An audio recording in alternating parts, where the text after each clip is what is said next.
वेदिका रवींद्र आरगडे.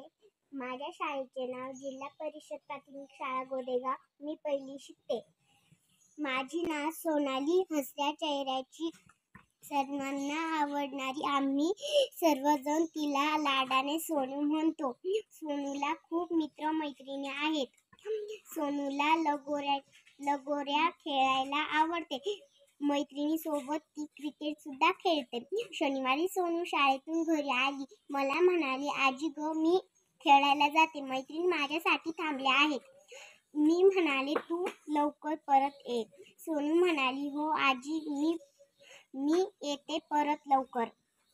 खेळून झाल्यावर सोनू घराकडे परत येत होती. नवीन ट्रॅक्टर घेऊन येताना तिला दादा दिसला. तो दारासमोर थांबला. सोनाली ट्रॅक्टर पाहत उभी राहिली. दादाला प्रश्न विचारू लागली. सायंकाळी सोनालीचे बाबा पाहुण्यांना घेऊन घराकडे आले. थोडा वेळ गप्पा झाल्या. सर्वांची जेवणे झाली. सोनालीने अभ्यास केला. गोष्टीचे पुस्तक खूप सुंदर.